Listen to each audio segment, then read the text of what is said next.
blasts continued in central Kyiv today as an African delegation visited Ukraine on a peace mission. The visit comes at a time when top officials warned that several other Russian missiles might be headed towards Ukraine. Meanwhile, African leaders are visiting Ukraine in a bid to broker peace between Kyiv and Moscow, despite three presidents dropping out and Ukraine's counter-offensive overshadowing the mission. 4 African presidents and 3 representatives are also due to hold talks with Ukrainian President Zelensky in Kyiv before heading to St. Petersburg tomorrow to meet his Russian counterpart, Vladimir Putin.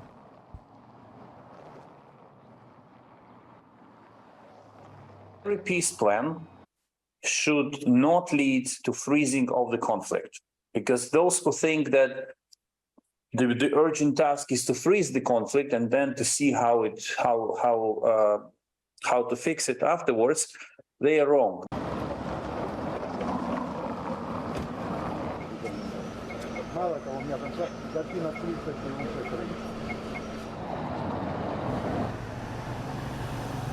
All BRICS countries are involved in trying to find resolution to the crisis.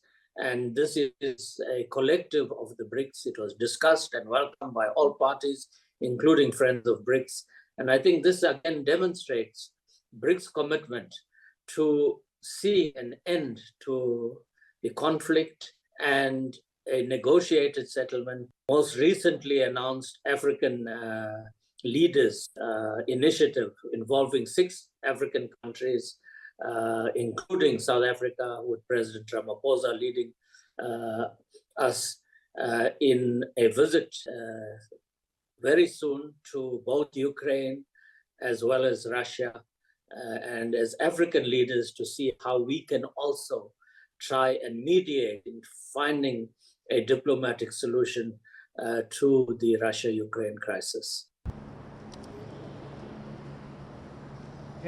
From the war zone, that is amid the Ukraine conflict with Russia, what we are learning is that African nations are trying to broker some level of peace between the two sides when it comes to trying to establish some sort of ceasefire between the two sides. And what we are learning is that many African leaders have reached Ukraine in order to achieve a peace deal between the two sides, between Putin as well as Zelensky. But at the end of the day, what can they tangibly achieve? I'm joined by Valentin Yakushik from the Ukrainian Institute of Politics. Thank you, Mr. Yakushik, for joining us on CNN News 18. What, in your opinion, can these African nations tangibly provide when it comes to their mission to achieving a peace deal? I think this is a great mission for reassuring or reestablishing the role of African nations in world politics. It's very good for the leaders of these countries who participate in this mission to show that they are really interested in bringing peace to Ukraine and to Russia. But looking realistically at possible results, I would say that there will be zero result for this war at this stage, because what is proposed, it is illogical and unnatural for this period, for this stage of the war, when both sides, Russian side and Ukrainian, together with the supporters from NATO to Ukraine, they want to have total victory. They want to resolve the conflict in the battlefield at this stage. And in the nearest weeks and probably months or 2 months, there will be fear fighting.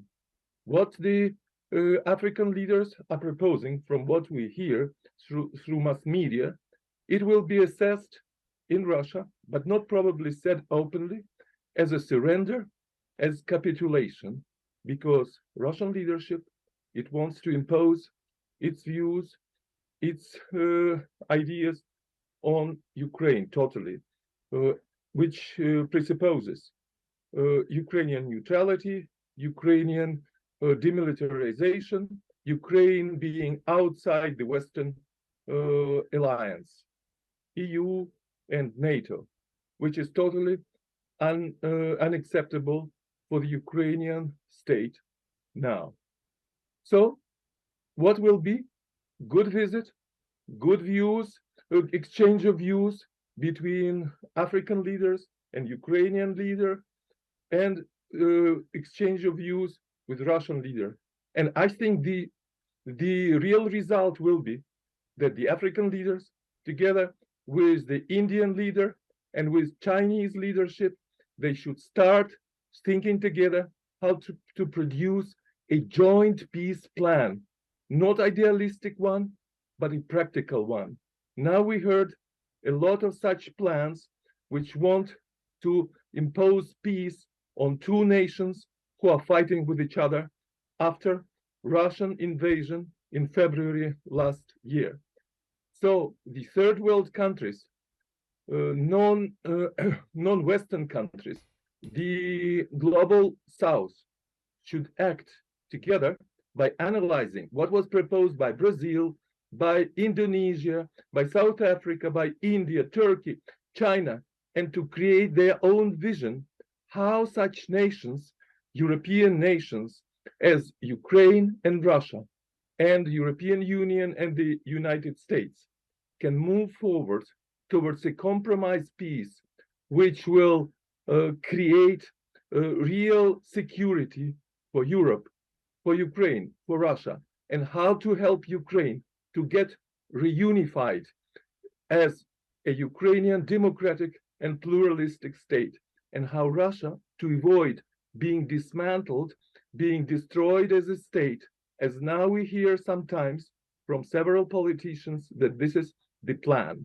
So this global South may propose a humanistic plan after what we experience now, attempt of African leaders to talk with Ukrainian president, then with Russian president, when you will see that nothing happens, only good talks, only good promotion of the image of African countries who are important actors in the present politics.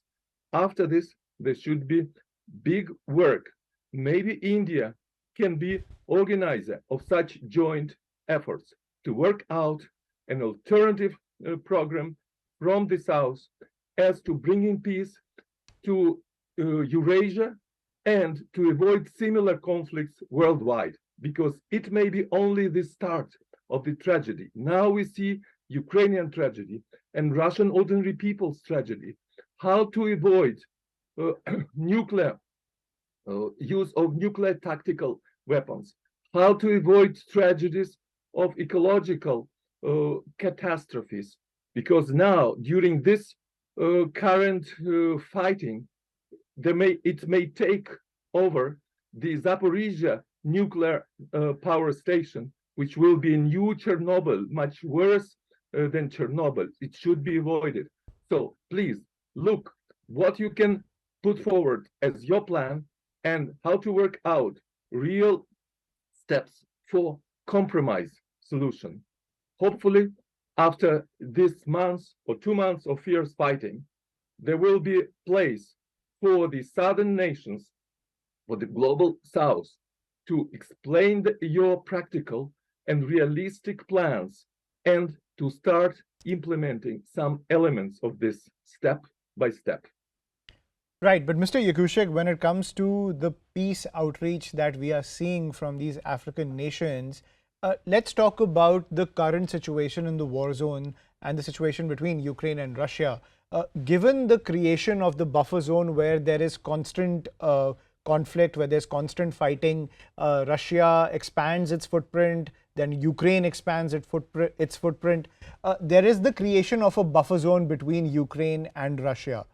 Do you think at the end of the day that has been Putin's endgame all along, to create a zone of constant conflict between Ukraine and Russia where you can play proxy warfare even against Western assets?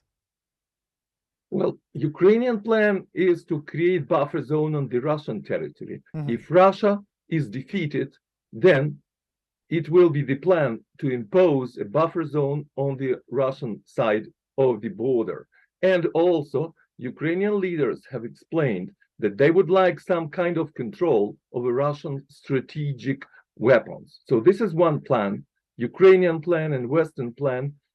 As to Russian plan, now we heard well, adventurous ideas of the former Russian President Medvedev, who said this buffer zone should be up to Lviv in western Ukraine. So these are maximalistic positions. But what will be the realistic position? It depends upon the results of the current Ukrainian counteroffensive at its first stage. Then there will be soon the second stage of this counteroffensive. If it is successful, and if the British members of parliament who analyze the situation that the Russian forces are to be put into a situation of chaos, that is one possible solution when Russia will have to accept a lot of demands and to reach compromise at a much worse situation for her.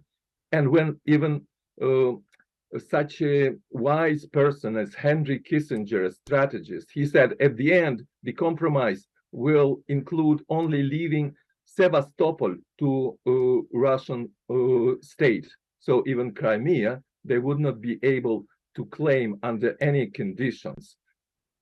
But if Russian forces are successful, and if they start their offensive, it will be another kind of proposed compromise on the kind of solution under Korean example, which was made in the 50s, and then there was division.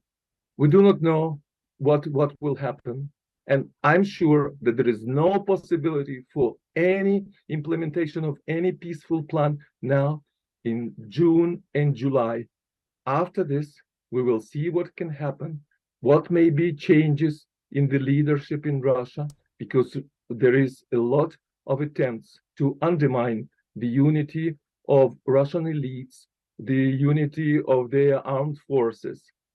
There are different possible solutions. There are many factors which have to be taken into account. Now we have to be patient, look and wait, and preparing realistic solutions. So India is a very important actor in this.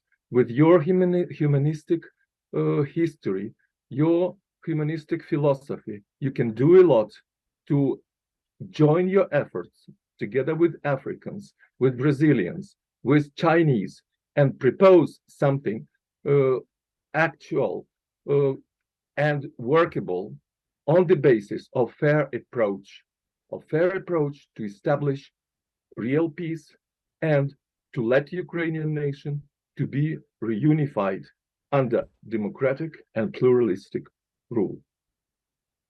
Right. Thank you, Mr. Yakushik, for sharing your perspective. We're also joined by Sanjay Suri on the broadcast to get the latest when it comes to this peace pitch from the African nations. Sanjay, what can these African nations tangibly actually bring to the table?